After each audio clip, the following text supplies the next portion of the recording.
Hello friends, আমি Rumpa. Welcome to my channel. আশা করি তোমরা সবাই ভালো আছো, আমিও ভালো আছি। হেলদি অথচ টেস্টি এরকমই একটা খুব সিম্পল রেসিপি আমি আজ তোমাদের সাথে শেয়ার করছি।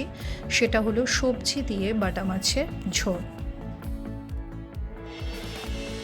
একটা প্লেটের মধ্যে আমি এখানে 9টা বাটা মাছ ধুয়ে পরিষ্কার করে নিয়ে নিয়েছি।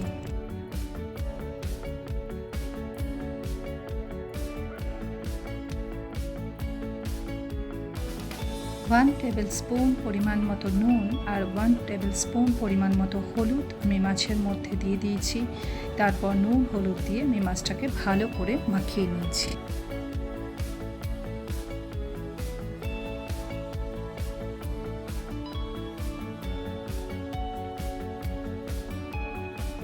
নুন হলুদ মাখিয়ে আমি মাছটাকে এভাবে 10 মিনিট রেখে দিয়েছি। আর এদিকে মাছের জন্য আমি কিছু সবজিও কেটে রেডি করে নিয়েছি। এখানে সবজির মধ্যে আমি 2টো আলু, একটা মাঝারি সাইজের বেগুন আর 2টো ছোট ঝিঙে কেটে রেডি করে নিয়েছি। এবার গ্যাস জ্বালিয়ে কড়াই বসিয়ে দিলাম।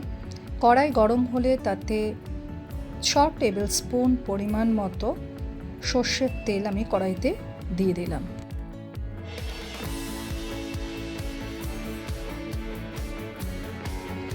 তেল গরম হলে আমি অল্প একটু নুন তেলের মধ্যে দিয়ে দিলাম। তারপর সেটাকে নাড়াচাড়া করে নিলাম যাতে মাছগুলো গায়ে গায়ে লেগে না যায় এবং খুব সুন্দরভাবে সেগুলো আমি ভাজতে পারি। আমি 4টি মাছ ফ্রাই করতে দিলাম। খুব সুন্দরভাবে মাছগুলো ফ্রাই হয়ে গেছে। এরপর বাকি মাছগুলো আমি ফ্রাই করতে দিয়ে দিলাম। এদিকে বাকি মাছগুলো ফ্রাই হয়ে গেছে।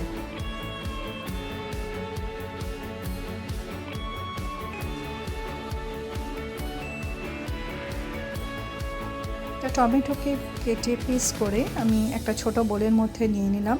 আর টমেটো থেকে বীজগুলো আমি বার করে দিয়ে খুব ভালোভাবে টমেটোটাকে আমি ধুয়ে নিয়েছি। অল্প ধনেপাতা কুচিয়ে আমি একটা ছোট বোলের মধ্যে রাখলাম। একটা ছোট বোলের মধ্যে আমি 4টে লাল কাঁচা লঙ্কা কেটে হাফ করে রেখেছি। ভাজার পর কড়াইতে খুব অল্প সর্ষের তেল রয়েছে, তাই আমি এর মধ্যে 1 টেবিল স্পুন সর্ষের তেল অ্যাড করে দিলাম। তেল গরম হয়ে গেছে। এবার আগে থেকে কেটে রাখা বেগুন আমি কড়াইতে দিয়ে দিলাম। তারপর হালকা নাড়াচাড়া করে আমি এর মধ্যে হাফ টেবিল স্পুন পরিমাণ মতো নুন আর হাফ টেবিল স্পুন পরিমাণ মতো হলুদ বেগুনে দিয়ে দিলাম।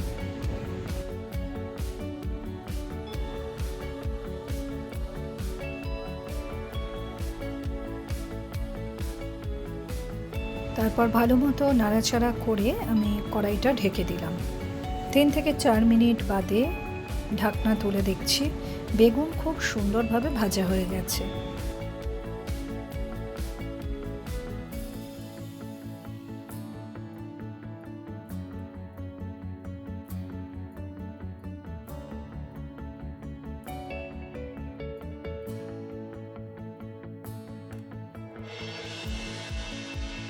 বেগুন ভেজে নেওয়ার পর কড়াইতে খুব অল্প তেল রয়েছে, তাই আমি 2 টেবিল স্পুন পরিমাণ মতো তেল কড়াইতে অ্যাড করলাম।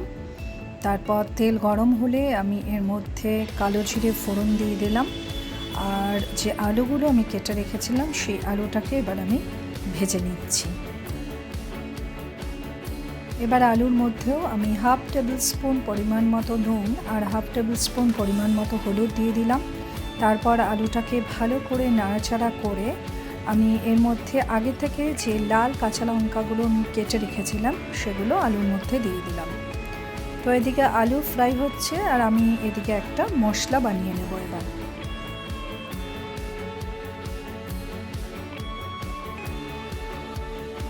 এই মশলাটা বানানোর জন্য একটা ছোট বাটিতে আমি 1 চামচ ছোট চামচের পরিমাণ মতো জিরের গুঁড়ো, হাফ চামচ ধনে গুঁড়ো, 1 চামচ কাশ্মীরি লঙ্কার গুঁড়ো দিয়ে অল্প তার মধ্যে জল দিয়ে একটা পেস্ট বানিয়ে নিলাম।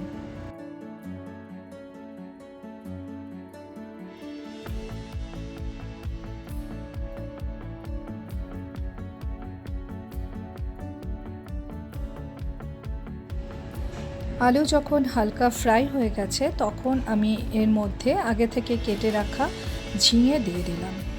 ঝিঙেটাকে আমি এখানে খুব বেশি ফ্রাই করব না, তো হালকা নাড়াচাড়া করে তারপর খানিকক্ষণ বাদে আমি এর মধ্যে যে টমেটো আগে থেকে কেটে রেখেছিলাম সে টমেটো দিয়ে দিলাম।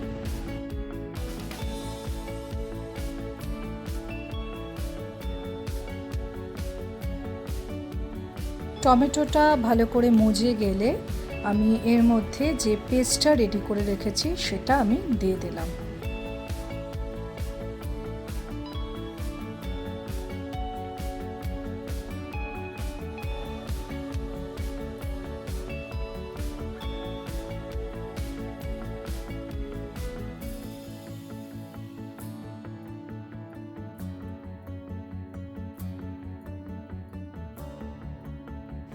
এবার মশলাটাকে হালকা নাড়াচাড়া করে ভালো মতো কষিয়ে নিচ্ছি। মশলা থেকে যখন স্মেল বেরোতে শুরু করেছে, হালকা ফ্রাই হয়ে গেছে, তখন আমি এর মধ্যে অল্প একটু জল দিয়ে দিলাম। তারপর মশলাটাকে আর একটু ভালো করে জলের সাথে মিশিয়ে নাড়াচাড়া করে আগে থেকে যে বেগুনটা আমি ভেজে রেখেছিলাম সেই বেগুনটা আমি এবার দিয়ে দিলাম। তারপর ভালো করে নাড়াচাড়া করে আমি এর মধ্যে পরিমাণ মতো জল দিয়ে দিলাম। আর আমি এখানে ঝোলটা একটু পাতলাই রাখবো, বেশি ঝোল রাখবো, তো সেই পরিমাণ মতোই আমি এখানে প্রায় 1 লিটার পরিমাণ মতো জল দিয়েছি।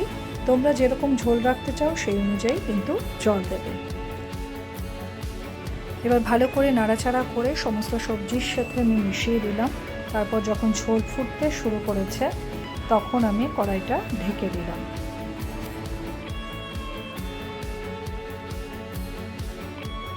4 মিনিট বাদে ঢাকনা তুলে দেখছি বেগুন, ঝিঙে এগুলো তো সেদ্ধ হয়ে গেছে আর আলুটাও প্রায় সেদ্ধ হয়ে গেছে। তো এবার আমি আগে থেকে যে মাছগুলো ফ্রাই করে রেখেছিলাম সেটা ঝোলের মধ্যে দিয়ে দিলাম।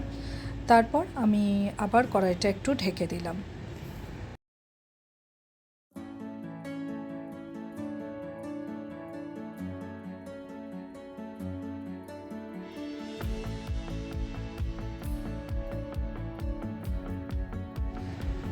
আবার 2-3 মিনিট বাদে আমি ঢাকনা তুলে দেখছি যে আলু একদম সেদ্ধ হয়ে গেছে আর ঝোল একদম রেডি হয়ে গেছে। তো এবার আমি আগে থেকে যে ধনেপাতাটাকে কুচিয়ে রেখেছিলাম সেটা ছড়িয়ে দিলাম ঝোলের মধ্যে, আর ঝোল একদম সুন্দরভাবে রেডি হয়ে গেছে।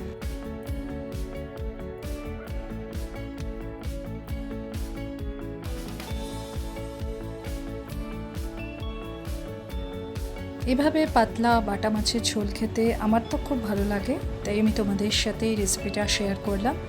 কমেন্ট করে জানিও যে কেমন লাগলো, আর চ্যানেলটাকে প্লিজ সাবস্ক্রাইব আর শেয়ার করতে ভুলো না।